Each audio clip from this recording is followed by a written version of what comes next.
The caravan of thousands of migrants continuing their march to the border and showing no signs of stopping, despite warnings from the Trump administration and the threat of sending troops to the border, which is virtually a done deal. Our next guest lost his son Drew at the hands of an illegal immigrant in 2010 and has a message for those trying to cross the border. It's Don Rosenberg. Don, what's the message? Hi, Brian.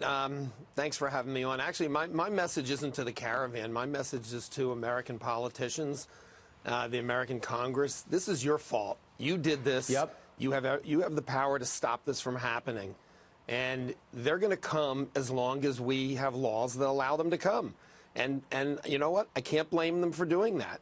But unfortunately, within that group, there are some people that are criminals. There are some people that will commit crimes once they get here.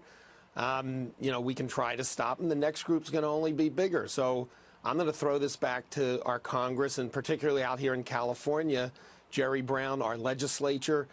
All the blood is on your hands. You made this happen. And you're the ones that can stop it. And it's time to start doing something about it. So the president said, hey, we got to stop this sanctuary city. It's a magnet. I understand the intention, but it's a magnet for illegals to come.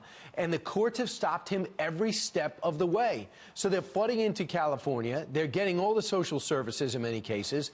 Now, we showed that legislation can work because we stopped illegal Mexicans from crossing the border without going through the normal processes. But for some reason, we turned the magnet on for Central and South America, giving them favoritism. So they're getting the wrong message. Actually, they're getting the right message. You can cross and you can stay because you can beat the system by ignoring it.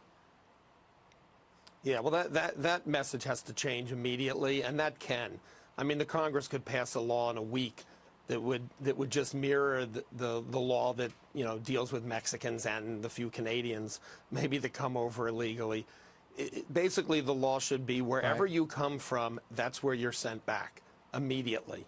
And if you want to file for asylum, good. Do it in our U.S. Embassy in your country.